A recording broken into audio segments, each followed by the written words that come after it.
नमस्कार साथियों, स्वागत है आप सभी का आपके अपने YouTube channel exam with Ashok में। आशा करते हैं कि आप लोग स्वस्थ होंगे, अपनी तैयारी को बढ़िया से कर रहे होंगे। उसी तैयारी के क्रम में मैं एक और क्लास लेकर आपके साथ जुड़ रहा हूं, जो आने वाले आपके अपकमिंग एग्जाम के लिए बहुत ही हेल्पफुल साबित होगी। जितने भी रेलवे के एग्जाम होंगे, बहुत ही इंपॉर्टेंट क्लास है, क्योंकि कोई ऐसा पेपर नहीं होगा जिसमें SI के क्वेश्चन ना आए। ठीक है ना। अगर SI अच्छे से आ गया तो CI भी आ ही जाएगा। तो आप SI की क्लास अच्छे से देखिए, ठीक है ना। आपको यहाँ पे कंसेप्ट और ट्रिक दोनों बताते चलेंगे। मैंने बेसिक और अच्छे अच्छे सवालों को यहाँ पे इंक्लूड किया है। तो आज का जो मेरा पहला क्वेश्चन है, बिना देरी किए हुए शुरू करते हैं। 1 मिनट बिना देरी किए हुए आज की क्लास का हम आगाज करते हैं। हाँ, तो पहला क्वेश्चन क्या है कि कितने प्रतिशत वार्षिक दर से 1300 की राशि पर 5 वर्ष में प्राप्त साधारण ब्याज 520 होगा। आपको ये पता है कि जो ब्याज मिला है ना, वो कितने इसमें है? 5 वर्ष में है। तो मैं कहता हूँ कि जो 520 ब्याज प्राप्त हुआ है वो 5 वर्ष में है। तो 5 एकम 5 0 5 चौक 20, इसका मतलब 104 रुपये ब्याज 1 साल में मिला है। तो रेट जब निकालेंगे, आपसे वार्षिक प्रतिशत दर पूछा है, तो इसका मतलब है कि 1300 रुपये पर 104 रुपये ब्याज मिला है। तो 100 रुपये पर कितना मिलेगा? दोनों जीरो कट करेंगे, 13 अट्ठे 104। आप कहेंगे सर 8% की दर से इस 1300 रुपये पर 5 वर्ष में 8% की दर से 8% की दर से 520 रुपये हुआ है। क्लियर है? आगे चलते हैं। कह रहा है कि रानी ने एक व्यवसाय शुरू करने से 2 लाख रुपए की राशि उधार ली। वह 7% वार्षिक दर से 2 वर्ष बाद कितना साधारण ब्याज अदा करेगी? तो सिंपल सी बात है कि मुझे इतना पता है कि जो सिंपल इंटरेस्ट होता है बेटा, वो रेट इंटू क्या होता है? टाइम होता है। रेट की अगर बात करें हम, तो रेट है 7%, और टाइम की बात करें तो टाइम कितना है? 2 वर्ष। इसका मतलब हो जाएगा 14%। कितना होगा? 14%। अब आप मेरी बात समझिए कि इसका मतलब, इस चूंकि साधारण ब्याज पूछा है, तो आप ये जानते हैं 14 दूना 28,000 आपका आंसर आ जाएगा। आप अदरवाइज आप यहाँ से देख लीजिए कि 2 लाख का जब सिंपल इंटरेस्ट निकालेंगे तो 14% जब निकालेंगे बेटा, तो 2 जीरो कैंसिल हो जाएगा। ठीक है ना, 3 जीरो रहेगा लास्ट में, और 14 दूना कितना आ जाएगा? 28। यही आपका आंसर हो गया। इसका मतलब है कि 28,000 रुपये वह सिंपल इंटरेस्ट के फॉर्म में भरेगा। बात ठीक है ना। अगले सवाल की तरफ आते हैं। मुझे लगता नहीं कि यहाँ तक किसी को कोई प्रॉब्लम होगी। अगर है तो आप कमेंट के माध्यम से बताएं। अगले क्वेश्चन की तरफ आते हैं कि रमेश ने किसी बैंक में 5% वार्षिक साधारण ब्याज पर दर पर 1233 की राशि निवेशित की। 3 वर्ष बाद उसे प्राप्त होने वाला मिश्रधन ज्ञात कीजिए। तो आपको ये पता है किस रेट से किया? अभी मैंने पिछले क्वेश्चन बताया कि प्रिंसिपल कितना दिया है, बताओ जरा। आप कहेंगे सर 1233 रुपये प्रिंसिपल दिया है, और सिंपल इंटरेस्ट क्या होता है? वो रेट इंटू टाइम होता है। तो आप कहेंगे रेट हमेशा परसेंट में होता, तो 5% गुणे 3, तो आप कहेंगे सर 15% क्या होगा? ब्याज मिलेगा, है ना। और अमाउंट की बात किया है तो मैं ये कहता हूँ कि प्रिंसिपल प्लस सिंपल इंटरेस्ट क्या होता है? अमाउंट होता है। और प्रिंसिपल कितना है बेटा? प्रिंसिपल अपने आप में हमेशा 100% होता है, ठीक है ना। और सिंपल इंटरेस्ट 15% है। इसका मतलब मेरी बात ध्यान से सुनो कि साधारण ब्याज पर 1233 की राशि निवेशित की, इसका मतलब यही क्या है? आपका प्रिंसिपल है। मैंने यहाँ पे लिख दिया, यही प्रिंसिपल है। कहने का मतलब ये हो गया कि 100% की वैल्यू 1233 है। हमें 15% की वैल्यू और निकालना है, बस मैं आंसर बता दूंगा। तो मैं सिंपल से इधर निकाल के बता देता हूँ। कैलकुलेशन करोगे तो लेंदी हो जाएगा। मेरी बात ध्यान सुनिए, मैं आंसर ले आऊँगा। देखो, पहली बात तो ये नहीं हो सकता, ये नहीं, 15% की वैल्यू इतना नहीं होगी। कैसे? देखो मैं बताता हूँ कि अगर 100 प्रिंसिपल अपने आप में 100% होता है, ये प्रिंसिपल है, ये 1233 है, ठीक है ना। अगर मैं 10% की वैल्यू निकालूं, 10% की, तो ये 123.3 हो जाएगा। आप कहेंगे होगा कि नहीं होगा? अगर यहीं पे मैं 5% की वैल्यू निकालूं बेटा, तो आप कहेंगे सर इसका आधा हो जाएगा। तो 2 छंग 12, 2 एकम 2, ठीक है ना, 1 3, 2 छंग 12, 2 पंचे 10। क्लियर है कि नहीं?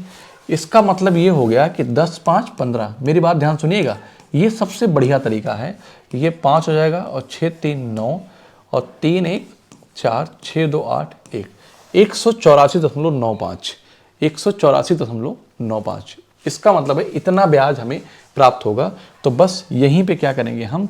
1233 प्लस 184.95 की बात करूंगा, ठीक है ना। तो मेरा लास्ट में आएगा क्या? 95 ही रहेगा, ठीक है ना। और यहाँ पे बात करूंगा तो 4 3 7, ध्यान देना, और 8 3 11 के 1 हासिल 1, और 2 1 3 1 4, ठीक।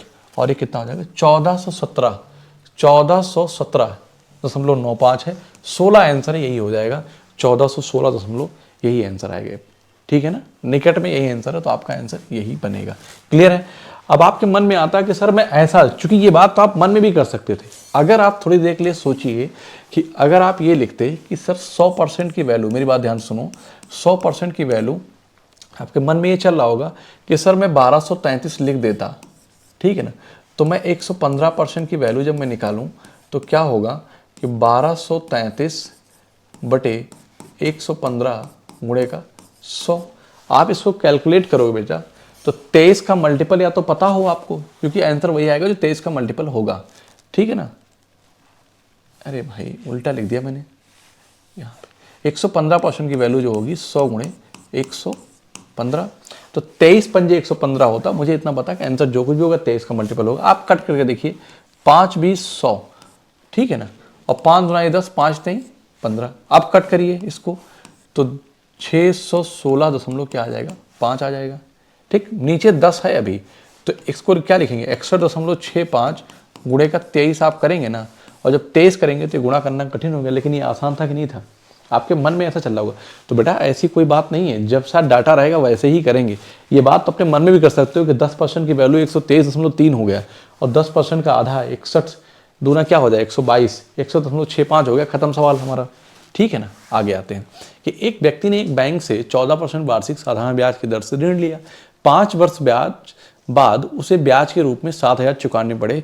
ऋण का मूलधन ज्ञात कीजिए। देखो, एक व्यक्ति ने एक बैंक से 14% वार्षिक साधारण ब्याज की दर से 5 वर्ष बाद उसे ब्याज के रूप में 7,000 चुकाना पड़ा। अरे तो भाई सीधी बात है, इसका मतलब है कि यही क्या है, सिंपल इंटरेस्ट है, और मुझे पता है कि वो होता क्या है, रेट इनटू टाइम होता है।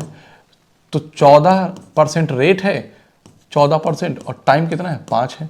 ठीक, और सिंपल इंटरेस्ट कितना है 7,000, तो यहीं पे लिख देता हूं मैं, कितना है 7,000 है। तो 70 की वैल्यू मतलब 70% की वैल्यू कितना है 7,000 है।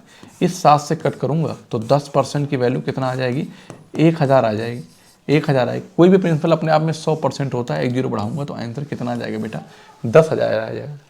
क्या आ जाएगा 10,000 आ जाएगा। मुझे तो लगता है इस क्वेश्चन आप ओरली कर सकते थे। क्लियर है। अगले क्वेश्चन की तरफ आता हूं कि एक निश्चित वार्षिक ब्याज की दर पर 6 वर्ष में प्राप्त साधारण ब्याज मूलधन के 1/6वें भाग के बराबर है। ठीक, समान साधारण ब्याज की दर पर किस धनराशि पर 3 वर्ष में प्राप्त मिश्रधन 6,000 हो जाएगा। कितना हो जाएगा 6,000 हो जाएगा।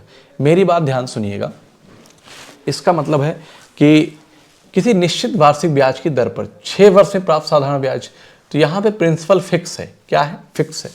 6 वर्ष में प्राप्त साधारण ब्याज 1/6 मूलधन के 1/6वें भाग के बराबर होता है। मतलब अगर प्रिंसिपल 6 है तो उस पर ब्याज कितना मिल रहा है, 1 मिल रहा है। कितने 6 वर्ष में। तो मेरी बात ध्यान सुनो, अगर 6 रुपए पे 1 रुपए ब्याज मिल रहा है तो रेट आप निकालोगे तो ये जो हो जाएगा, आप कहोगे 2 तिहाई 6 और 2 50 100, कोई दिक्कत नहीं। तो ये जो 50 बटे, मेरी बात ध्यान सुनना, 50 बटे जो 3% आया है ये कितने वर्ष में 6 वर्ष में। तो मैं 6 से यहाँ पे कर दूंगा तो मैं ये कहूँगा कि 1 वर्ष में उसे कितना ब्याज प्राप्त हुआ, तो 2 तिहाई 6 और 2 25 100। मेरी बात ध्यान सुनिएगा, तो आप कहेंगे सर 25/9% ब्याज उसको प्राप्त हुआ। कितने 1 वर्ष में। क्या कह रहा है वो, समान साधारण ब्याज की दर पर। अब आपने रेट निकाल लिया, यही है, किस धनराशि पर 3 वर्ष में प्राप्त मिश्रधन इतना हो जाएगा। तो मुझे इतना पता है कि 3 वर्ष में ब्याज जो होगा, इसी पे मैं 3 मल्टीप्लाई करूंगा, इधर मैं लिख देता हूं, इसी पे मैं 3 से मल्टीप्लाई करूंगा तो मेरा बनेगा क्या कि 25/9 गुणे 3, तो ये क्या हो जाएगा मेरा 3 वर्ष में हो जाएगा। रेट इंटू टाइम करेंगे ना तो 3 त्रिक का 9 हो जाएगा। तो हम ये कहेंगे, हम ये क्या कहेंगे कि 25/3% हमें, इसका मतलब है कि उसमें ब्याज ऐड हुआ है। कोई दिक्कत किसी बच्चे को नहीं होनी चाहिए, क्योंकि अमाउंट इज इक्वल टू जो होता है वो प्रिंसिपल प्लस सिंपल इंटरेस्ट होता है। प्रिंसिपल अपने आप में 100% होता है, ठीक है ना। आप ब्याज कितना भरेंगे 25/3%, ठीक। और यही बराबर किसके, अमाउंट के है, और ये बराबर है क्या 6,000 रुपये है। यही अमाउंट मिश्रण कह रहा है आपको किस धनराशि पर, तो प्रिंसिपल निकालना है। ये परसेंट में है, ये सब किस में है, ये सब परसेंट में है। तो 325 आप क्या कहेंगे कि 325/3% की जो वैल्यू है बेटा वो 6,000 है। कितना है, 6000 है, ठीक है ना, 6000 है। तो मैं यहाँ पे 5 3 8 2 10 25 से कट करूँगा। देखो ध्यान से, मुझे 100% की वैल्यू निकालना है, तो मैं इसको कट करता हूँ। 25 दूना 50, 10 60, ठीक है ना, और 25 चौका 100 इधर कट करूँगा, तो ये कितनी बार जाएगा, 25 से कम, 25, 5 2 7, 25 तियाँ 75, 13 बार जाएगा, 13 बार जाएगा, ठीक है। अरे भाई 25 दामा 250, ठीक है ना, एक मिनट, 25 से कम 25, 5 30, 2 32, 7 और 25 तियाँ 75, ठीक है, ठीक है, ठीक है, ठीक है। अब यहां पे बात करूंगा 25 से, तो मुझे पता है कि 25 दूना कितना होता है 50, 10 इधर बच गया, ये 0 आ गया, 25 चौका 100, 240 आ गया। कोई दिक्कत है नहीं है, तो ये 3 उधर चला जाएगा, 13 नीचे आ जाएगा। तो मेरी बात ध्यान सुनना कि जो 100% की वैल्यू जब निकालूंगा मैं, तो 240 बटे 13 नीचे आएगा, ठीक, और 3 ऊपर चला जाएगा। लेकिन मैं किससे करूंगा, मैं 100 से गुणा करूंगा। 100% की वैल्यू मैंने निकाला है, ये 1% की वैल्यू यहाँ पे करने के बाद, ठीक है ना। तो मुझे इतना पता, 13 दूनी 26 और 24 तियाँ 72 होता है। कितना होता है 72, 720 बटे का 13 गुणे का 100, आप 100 कर लो यार, ठीक है। अब मैं कहता हूँ कि इस वाले जीरो को मैं यहाँ लगा दूँ, ठीक है ना, तो यहाँ से मैं जीरो हटा दूंगा। देखो कैसे, मतलब 72 गुणे में क्या कर दिया, 1000 कर दिया, ठीक। इससे फ़ायदा क्या होगा, 13 पचे 65, 13 पचे 65 और 5 2 7, 7 बटे कितना हो गया 13, गुणे का 1000 है। मेरी बात ध्यान सुनना, तो यहाँ से 1000 को 5 से गुणा करूँगा, 5000 आ जाएगा, तो 5000 आंसर आएगा, प्लस ये 7000 ऊपर जाएगा बटे 13। तो मैं इधर लिखता हूँ, इसको जगह नहीं है बेटा, और इस पॉइंट को मैं यहाँ लिख दे रहा हूँ, तो मैं इसको मल्टीप्लाई करूँगा तो ये हो जाएगा 5000 प्लस 7000 बटे का 13। मेरी बात ध्यान से सुनना, और 13 पचे 65, 13 पचे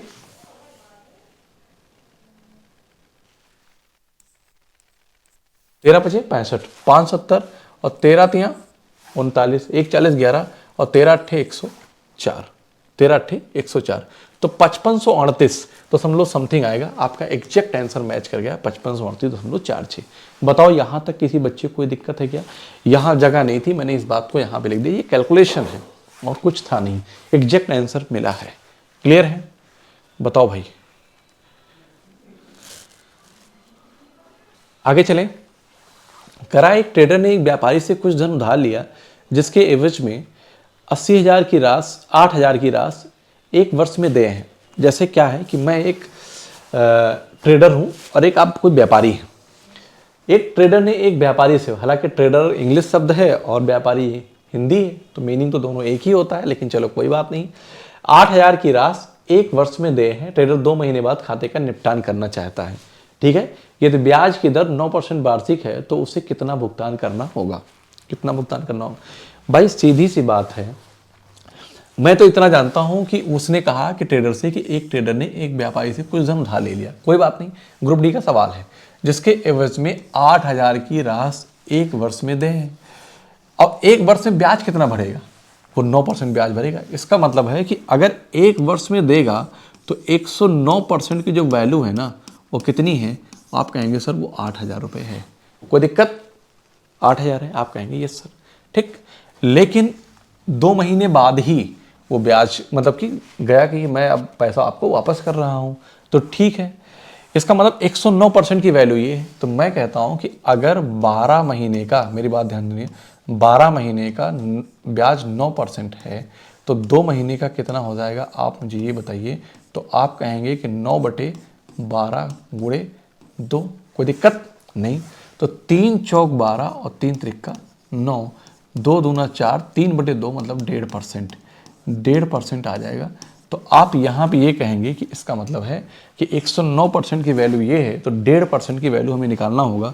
तो 100 मतलब कि 101.5% इतना देकर वो छुट्टी पा जाएगा, पूरा 8,000 नहीं देना पड़ेगा, क्योंकि अगर 1 साल में देता तो उसको 8,000 रुपये देना पड़ता। तो मैं कहता हूँ कि 8,000 बटे 109 गुणे 101.5, इस पॉइंट को हटाएंगे, यहाँ पे क्या आ जाएगा 10, इससे मैं इसको कैंसिल करूँगा। यहाँ पे सॉल्व करने का खेल है। 800 ये है, ठीक, कैसे करूँगा देखते चलिएगा। 109 है ना, गुणे कितना है 1015, कितना है बेटा 1015, ध्यान देना मेरी बात को, ठीक है ना। 1015 बटे का 109, बताओ भाई 109 मैं कट करूँ किसको, कितनी बार जाएगा, 9 9 81 और 9 8 72।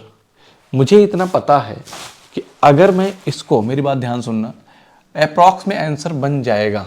देखो कैसे कैसे बनेगा कि अगर मैं यहीं पे बात करूं तो 109 कितनी बार जाएगा, 10 बार तो जाएगा नहीं क्योंकि 1081 हो जाएगा, 9 बार जाएगा। कितनी बार जाएगा, 9 बार जाएगा, और 9 बार जाएगा तो कितना हो जाएगा 981 होगा। आप कहेंगे यस सर 981 होगा कि नहीं होगा। 19 और 15 इधर बच गया, तो मैं इतना जानता हूँ कि 9 दशमलव समथिंग आएगा, 8 9 72। तो जो कुछ भी आंसर होगा 72 समथिंग होगा। एक ही ऑप्शन है 72 49 आएगा इसका आंसर। बस बात समझ में आई कि नहीं आई। ये आरआरबी ग्रुप डी का पूछा गया सवाल है, आप देख लीजिएगा। तो 72 49 समथिंग आएगा, पॉइंट में आएगा। तो मैंने यहाँ पे बता दिया 2 बार जाएगा तो 8 9 बार जाएगा तो 8 9 72 तो हो ही जाएगा, आगे पॉइंट में रहेगा तो 72 समथिंग आ जाएगा। क्लियर है बात, आगे चलते हैं। एक राशि को साधारण ब्याज की एक निश्चित दर पर 8 वर्ष के लिए निवेश किया गया। इस राशि को वास्तव में इसे निवेश की गई दर से 8% अधिक की वार्षिक साधारण ब्याज की दर पर निवेश किया गया होता। यहाँ पे बेटा परसेंट रहेगा, क्या रहेगा, परसेंट रहेगा, ठीक है ना। 8% अधिक की वार्षिक साधारण ब्याज की दर पर निवेश किया गया होता तो इस पर 8% की अवधि के अंत में ब्याज के रूप में 8 वर्ष की अवधि के अंत में 4000 अधिक प्राप्त होते। इसका मतलब ये है कि जितना ब्याज पहले मिल रहा था उससे अगर 8% अधिक होता 8 वर्ष के लिए, तो मैं ये कह देता कि 64% की जो वैल्यू है ना वो कितना है बेटा, डायरेक्ट सवाल में 4000 दिया है। ये 4000 ज़्यादा क्यों है कि उस 8% की वजह से 8% अधिक की वार्षिक साधारण ब्याज की दर पर निवेश किया गया होता, ठीक है ना। तो कह रहा है कि निवेश की गई राशि, कोई भी राशि अपने आप मूलधन की बात कर रहा है तो वो 100% होता है। जब 100% की वैल्यू जब बेटा मैं निकालूंगा तो मैं यहाँ से ये कह सकता हूँ कि 4000 बटे 64 गुणे का 100, ठीक है। इससे कट करूँगा तो 4 16 64, ठीक है ना। इसको कट करूँगा मैं 4 चौक 16 और 4 25 100, फिर यहाँ पे आऊँगा 4 25 100, इसका मतलब 250, 25% 625 बनेगा। कितना, 625 और एक जीरो लगा देंगे तो 6250 हो जाएगा। बताओ भाई यहाँ तक कोई दिक्कत है तो, यहाँ तक कोई प्रॉब्लम है तो बताओ। क्लियर है ना। आगे चलते हैं अगले क्वेश्चन की तरफ कि एक आदमी 3 अलग अलग योजनाओं में साधारण ब्याज की 10% और 12% और 15% की दर पर क्रमशः 6 वर्ष, 10 वर्ष और 12 वर्ष की धनराशियों का निवेश करता है। यदि प्रत्येक योजना की परिपक्वता पर उसे समान ब्याज प्राप्त होता है तो निवेशित धनराशियों का क्रमशः अनुपात ज्ञात कीजिए, क्या होगा। एक देखो, उसने एक आदमी ने 3 अलग अलग योजनाओं में साधारण ब्याज की अलग अलग दर है, ठीक है ना। कह रहा है कि लेकिन उसे समान ब्याज प्राप्त होता है, तो मैं ये कहूँगा कि सिंपल इंटरेस्ट जो होता है वो PRT होता है। लेकिन ये अगर कांस्टेंट हो जाए और हमें लास्ट में धनराशियों का अनुपात पूछा है तो मैं ये कहूँगा कि जो प्रिंसिपल इनवर्सली प्रोपोर्शनल टू 1/रेट इनटू टाइम के, ठीक है ना। इसका मतलब है कि जो प्रिंसिपल का अनुपात होगा, जो प्रिंसिपल होगा वह 10/60, लेकिन कैसा होगा, ऐसे होगा, ठीक है। रेसिप्रोकल जाएगा, धनराशियों का अनुपात पूछा है, और 12 दहम्मा 120, आप कहेंगे यस सर, ठीक है। और 15 12 180, आप कहेंगे यस सर। 180 से परसेंट में परसेंट कट जाएगा, यहाँ से ये कट करेंगे, यहाँ से ये कट करेंगे, 6 कम 6, 6 दूने 12 और 6 3 18। तो मैं जानता हूँ 1 2 3 का एलसीएम कितना आएगा, 6 आएगा। तो जब यहाँ से मैं 6 से पूरे उसमें 6 से मल्टीप्लाई करूँगा मैं 6 से, तो ये कितना हो जाएगा 6, ये 2 तिहाई 6 और 3 दुनाई 6, तो 6:3:2। बताओ कहाँ है 6:3:2, ये है। कोई दिक्कत है, कोई दिक्कत हो तो बताओ। यहाँ तक क्लियर है ना।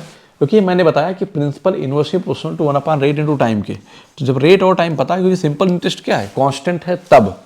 ठीक, अगले सवाल की तरफ आते हैं कि 5,000 की एक धनराशि को 2 भागों में विभाजित किया गया। एक को 5% वार्षिक साधारण ब्याज की दर पर, ठीक, बैंक ए में जमा किया गया, और दूसरे को 10% वार्षिक साधारण ब्याज की दर पर बैंक बी में जमा किया। यदि प्राप्त कुल ब्याज, वार्षिक ब्याज 325 है ना, तो बैंक ए में जमा की गई धनराशि कितनी है, कितने टाइम के लिए जमा किया गया था, तो आप कहेंगे 5,000 की एक धनराशि 2 भागों में, 5,000 रुपये था, इसमें से कुछ पैसा उसने 5% की दर पर और बैंक ए में जमा कर दिया, और दूसरे भाग को 10% वार्षिक दर पर बैंक बी में जमा कर दिया।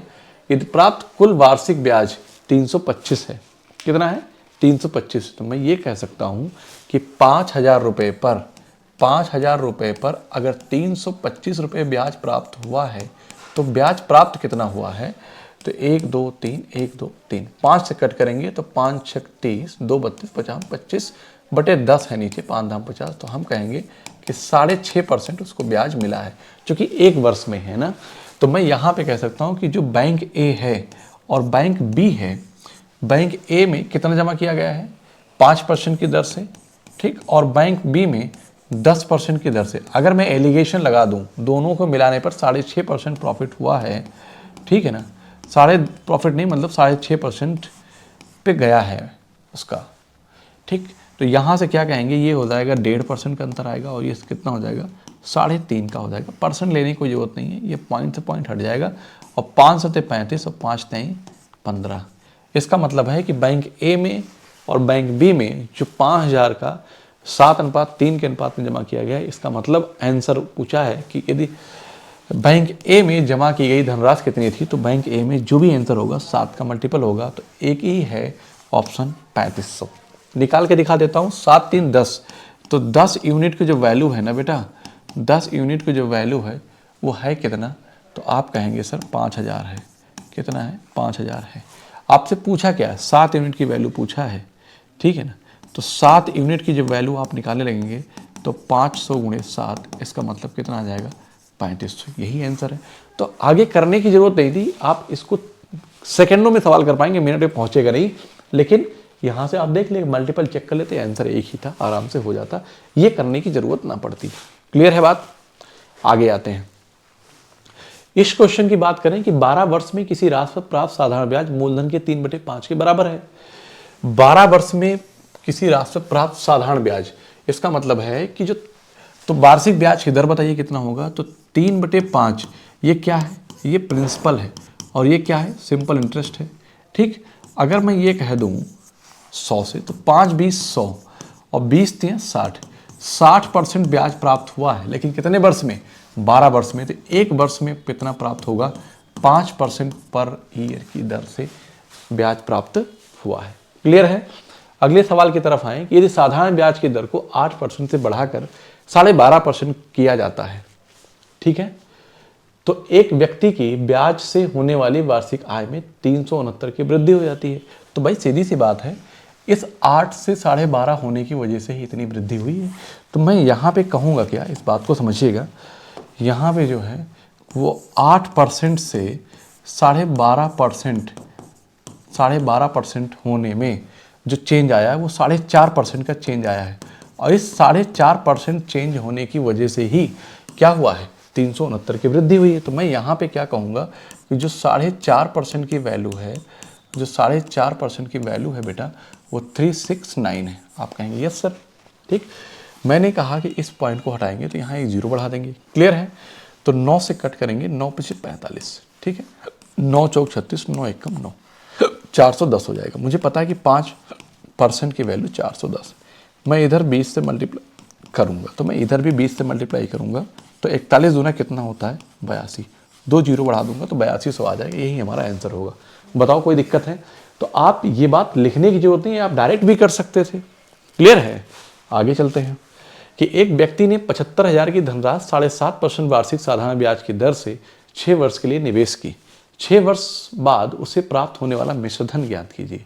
ठीक है, कह रहा है कि एक व्यक्ति ने 75,000 की धनराशि 7.5% वार्षिक साधारण 6 वर्ष के लिए 6 मिश्रधन पूछा है, तो मुझे बताओ कि 7.5% की दर से 6 वर्ष में सिंपल इंटरेस्ट कितना मिलेगा। तो आप ये कहेंगे कि जो भी सिंपल इंटरेस्ट होगा वो रेट इंटू टाइम होगा, रेट परसेंट इंटू का टाइम।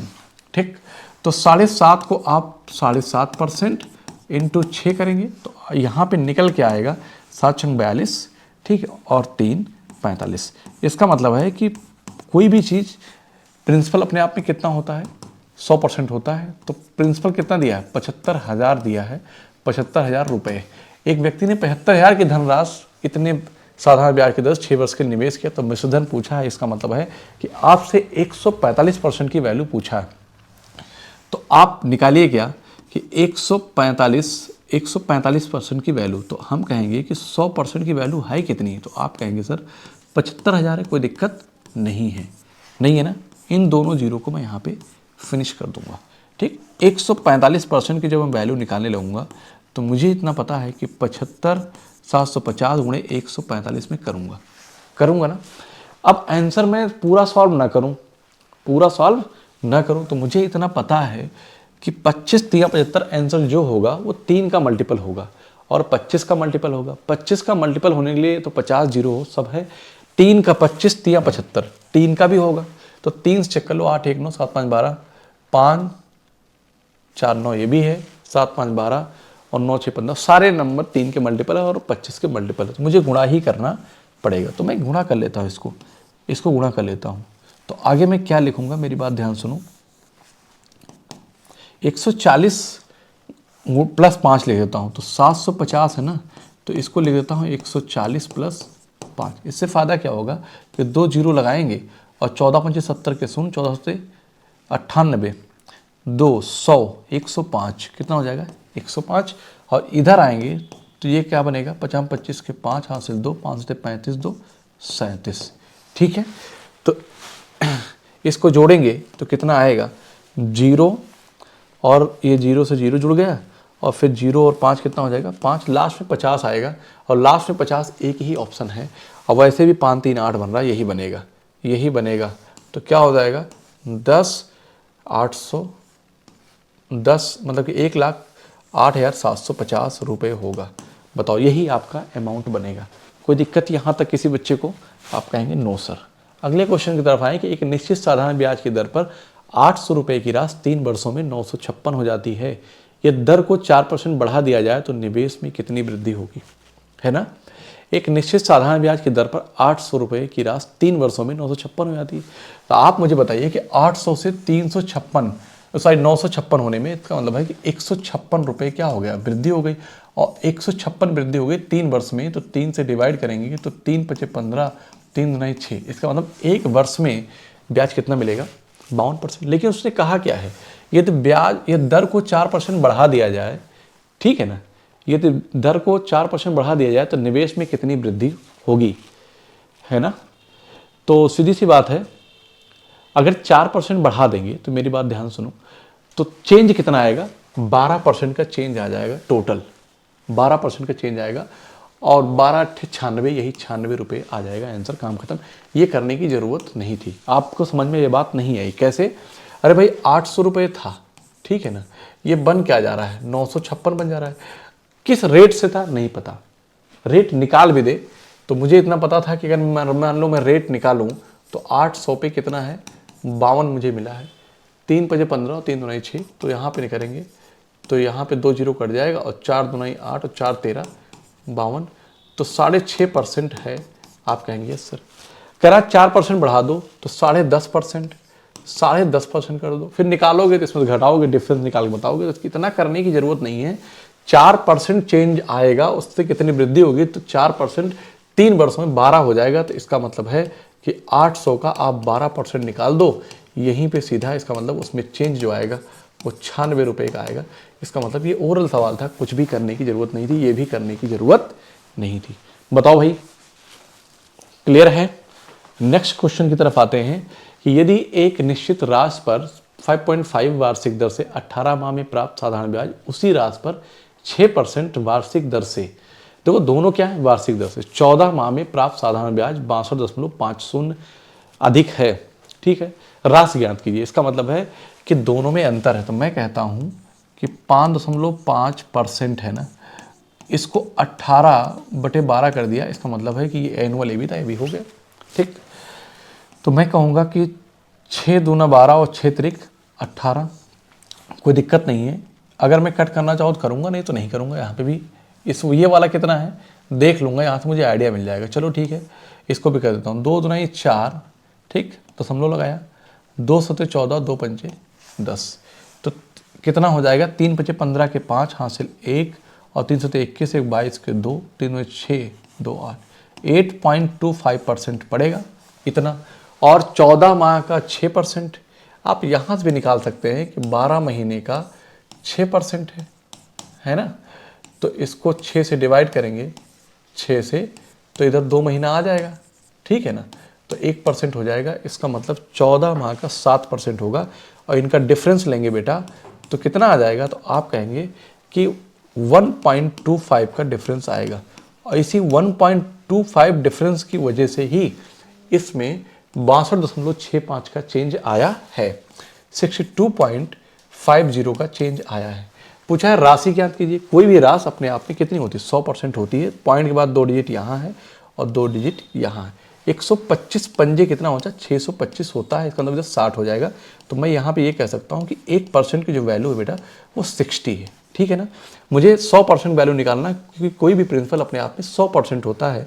तो मैं 100 से इधर मल्टीप्लाई करूँगा इधर, तो मैं इधर भी 100 से मल्टीप्लाई कर दूंगा। तो मैं यहाँ पे कह सकता हूँ कि इसका जो प्रिंसिपल आएगा, जो राशि होगी वो 6000 होगी। बताओ भाई, क्लियर है। 6000, 125 पंजे 625, सॉरी ये पंजे होगा 50 होगा, तो कितना आ जाएगी 5000, कितना आ जाएगा 5000 आ जाएगा। तो ये कितना हो गया 50, इसको 100 से गुणा करेंगे तो क्या आ जाएगा, 100 से गुणा करेंगे तो 5000 आ जाएगा। क्लियर है बात। तो 5000 ऑप्शन में है कि नहीं, yes, option C is the right answer. Clear है। नेक्स्ट क्वेश्चन की तरफ आते हैं। तो क्या कह रहा है कि एक निश्चित वार्षिक साधारण ब्याज की दर पर एक निश्चित राशि 2 वर्ष में 1200 और 3 वर्ष में 1500 हो जाती है। वार्षिक ब्याज की दर ज्ञात कीजिए। जब भी हम रेट निकालते हैं तो हम ये देखते हैं कि प्रिंसिपल कितना है, उस पर हमें एक वर्ष में कितनी ब्याज मिली है। तो आप मुझे बताओ कि अगर मैं कह दूं कि प्रिंसिपल पी है, मेरी बात ध्यान सुनना, अगर पी प्रिंसिपल है, ठीक है ना, तो 2 वर्ष में 1200, तो मैं कहता हूं कि जो कुछ भी धन था वो 1200 हो गया। कितना, 2 वर्ष में, 2 वर्ष में अगर ये 1200 हो गया तो 3 वर्ष में कितना हो जाएगा, तो आप कहेंगे 3 वर्ष में 1500 हो जाएगा। बताओ भाई, इसका मतलब यहाँ पे देखो 3 वर्ष में कितना हो गया, 1500 हो गया, तो 1 वर्ष में कितना आ जाएगा, तो आप कहेंगे कि 1200 से 15 मतलब कि 1 वर्ष में 300 ब्याज मिलेगा, मिलेगा ना। इसका मतलब प्रिंसिपल कितना है, ये जो है ये अमाउंट है, 2 वर्ष का ब्याज इसमें ऐड है।